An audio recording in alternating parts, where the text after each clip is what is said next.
Good morning, good afternoon, or whatever time it is for you. So I see a lot of these people making videos where they're transitioning from one scene to another, and I don't quite understand it. I'm still trying to learn it. It's something I'm going to work on. I've been telling you, everybody, that during this time I'm going to try to remain positive. I'm going to try to keep things as positive as I possibly can while we're going through this whole pandemic, or whatever you want to call it. It's trying times right now for a lot of people, but that's no reason why I shouldn't be able to work on my video making skills and practice my editing and practicing my color grading and all that. Some of that stuff you probably don't even care about. You're looking for the end product, just trying to bring you guys some good content or better content and something to entertain you. And so what I do want to start working on is, I guess, what we call maybe the direction of how these videos go, the scenery, changing shots. I don't know what you call it exactly. No, but what would you call it when they change from scene to scene?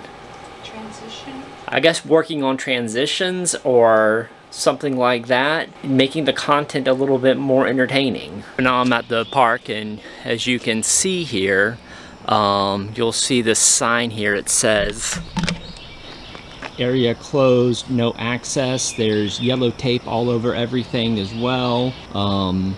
So basically now the governor shut down the state parks, but the county parks are still somewhat open. Like the walkways are somewhat open, but the playground and area and so on and so forth is all closed. You can't use any of the equipment or the pavilions or anything of that nature, and I think it's because they don't want people touching it or whatnot. I will say that yes, I know they put the yellow tape on there to make people not use it anymore, but yeah, it's a little nerve-wracking. I think when you see yellow tape, you kind of associate it with like crime scenes and stuff like that.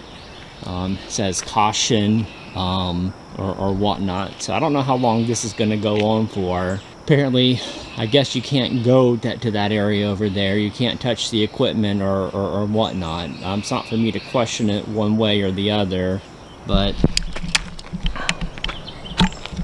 yeah, so I mean, that's kind of what's going on now with this whole pandemic thing. I don't know how far it's going to spread. I went to the store the other day, or drove by some stores, and like I think Best Buy wasn't closed, but you could pull up to it or something of that nature. So just trying to document the whole pandemic as best as I can during these videos. Yeah, so like I said, I'm at the park now, so but I'm about to gonna head to work and try to live my life as normal as possible.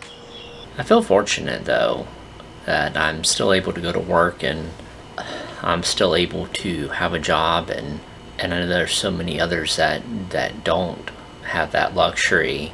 I feel a little embarrassed because I know it sounds like at times I'm whining and I'm complaining about the situation that we're in, and I think part of it's just because I'm frustrated. I'm frustrated with the situation. I know it's a good idea to close down state parks and that sort of stuff, and close down the movie theaters and the restaurants, and part of it that's unfair as well. It's probably for the best. And I know it sounds like I'm complaining because there's so much like I have to be thankful for right now. And I'm thinking about other countries around the world. I'm thinking about Italy. I'm thinking about how these people can't even leave their houses and how high the death toll has gotten there. Like I said, I feel a little ashamed and embarrassed by the fact that I'm complaining, but I'm not trying to complain. I am thankful for what I have, and I'm hoping that what we're doing is going to be helpful and it's going to work. But I've been somewhat fascinated, I shouldn't say fascinated, I've been somewhat intrigued by this website, and it kind of measures the death toll / new cases in the US and around the world, and I think they update it as they get more information in. I don't know if you can see this or not. Update, see if updated here. Yeah, you see when I updated it how it changed there. I don't know, like in a way that kind of dehumanizes the whole situation, and at the same time it kind of makes it a little more real for me as well. I mean, I know people die every day. I mean, 55 million people die in the world every year. About 150,000 people die every day around the world. And I don't know, when I see that number there, it just kind of makes the situation a little bit more real for me. I don't know about you, but like I said, I'm gonna try to live life as normal as I possibly can. Try to focus on the things I can be thankful for, do my part, and kind of try to help as best as I can in the situation by washing my hands and social distancing and all the things that we've been talking about. That's really not a high price to pay in the long run when you think about things. I'll say that I think there's been times in our country and in our world where people have gone through far worse than this. And in another previous video I mentioned like the Spanish flu of 1918. You know what they didn't have in 1918? The internet. I mean, things probably sucked a lot more back then than they do now. I mean, the price that I have to pay eventually is maybe staying home for a month or something like that. That's not as bad as it could be. Just gotta remind myself of that every day to be thankful for the things that I have. Like the ability to hold this bundle of joy right here. I just can't be thankful enough for her and the opportunities that I have, and I just feel life is just changing so fast. She was born 8 months ago, almost what, 9 months ago, and life is just moving so fast, and then we have this thing with the virus coming up as well. That's just changing life at a rapid pace. It just seems a whole lot to. You want to touch it? You want that? Is that what you want? You want it? Okay. Say hi. Say hi, everybody. It's just, it can be hard. There's still things to be thankful for. And I want to focus on the things that I can be thankful for. I love this girl right here. I love you, Gwendolyn. I want to focus on the things that I could be thankful for. Life just changes so fast at times, and it wasn't that long ago that she was born, and it wasn't that long ago that she was 2 inches shorter than she is now, and 2 pounds lighter than she is now. That's just the nature of life at times, and these changes are just coming so quickly. It's really hard to deal with all of them. And you can see over here, I'll show you. This is another park that I'm at, and you can see where it's taped off as well. And you can read where over here, and it says area closed, no access. And this is somewhat difficult to deal with. I mean, obviously I don't want to play on a kid's park or anything like that, but it just kind of emphasizes everything that we're going through and kind of makes it real, makes it a little bit more real. I mean, I know everybody's doing their part and the government's doing its part to protect the American people, and there's a lot of opinions out there on how this should be handled and whether or not we're going too far or not going far enough or whatnot. And obviously I can't control any. This is interesting. Let's see. The table.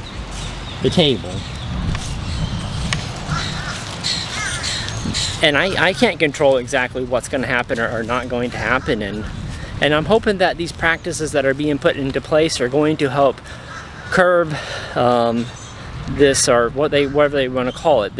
I hope they're going to help flatten the curve. I don't know, but I know that while everything else is changing around me, I myself, and neither do you, you don't have to change. You can be the same person you are, and just remember that. Remember that this doesn't have to change you. And I guess the question is, how are you going to respond to this? And how are you handling it? But there's still nice things that I can do, and I can still have a good time. And while the state parks are closed, this is I'm here at the county park. This is Tuscaloosa, and there's still some really nice areas around here and some beautiful scenery. So you can see the ducks out on the pond over there, and the fountain over there.